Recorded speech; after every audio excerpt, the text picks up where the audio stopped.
waxaa maanta si rasmi loogu wareejiyay deeq lacageed oo ay soo direen dumarka u dhashay gobolka Sool ee ku dhaqan wadanka Ingiriiska magaalada Bristol. Deeq lacageed oo loogu talagalay in wax laga qabto abaaraha baasan ee haatan ka jira guud ahaan gobolka Sool. deeqdan oo lagu soo hagaajiyay Cali Cabdinuur Xaashi iyo maanta si rasmi ugu wareejiyay mas'uuliyiin ka tirsan jamciyadda Salaam ee horumarinta iyo samafalka ee gobolka Sool. deeqdan oo dhammayd $2,000 ayaa si rasmi ah maanta ula wareegeen iyadoo ay ka codsadeen mas'uuliyiintan deeqda wareejinaya iyo kuwa lagu wareejinayaba in jaaliyadaha kale ee u dhashay gobolka Sool ay ku daydaan dumarkan u dhashay gobolka Sool ee ku sugan cariga Ingiriiska ee deeqahan soo gaarsiinaya walaalahooda dhibaataysan. waxaan rabaa inaan ku wareejiyo anigoo ah Cali Cabdinuur Xaashi jamciyadda samafalka iyo horumarinta ee Salaama lacag dhan $2,000 oo ay soo direen gabdhaha jaaliyadda Bristol ee cariga Ingiriiska.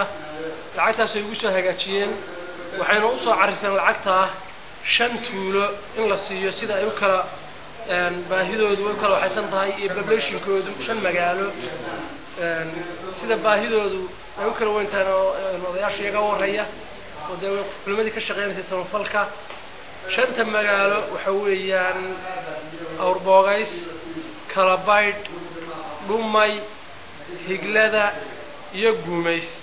lacagtaas waa $2,000.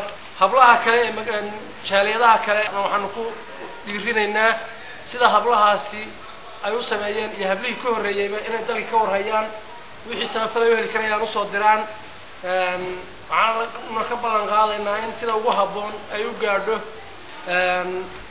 lacagta waxay soo gaarsiiyay 2 hablood ee magacyadoodu kala yihiin Faayisa Saalax iyo Dahaba Cali Cismaan.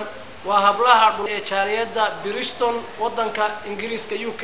Xaashi insha Allah waan u gaarsiin doonaa meelaha lagu talagalay. waa mahadsantihiin gabdhaha iyo haweenka kale. waxaan leeyahay dadaalka halkiisa wada oo jazaakumullahu khayran. saadadkiina u kaalmeeysana aad baan ugu mahadsantihiin. ilaahay ka abaalmariyo. iyadoo dhawaantana ay qaar ka tirsan jaaliyadaha haweenka u dhashay gobolka Sool ay deeq lacageed oo sidan oo kale soo gaarsiiyeen isbitaalka magaalada Laascaanood. lacagtan ayaa loogu talagalay in wax laga qabto abaaraha ka jira deegaanada Kalabayd, Guumays, Awrbogays, Higlada iyo deegaano kale oo hoos yimaada kuwaasi iyadoo ay ka codsadeen mas'uuliyiinta inay jaaliyadaha kale u dhashay gobolka Sool ay ku daydaan gabdhahan deeqdan soo gaarsiiyay. iyadoo haatan ay xaalka guud ee gobolka Sool uu yahay mid ay saameeyeen abaaro baahsan iyadoo dadkiibana cabasho baan soo muujinayaan. Maxamed Cismaan Cabdinuur, Somali Channel, Laascaanood.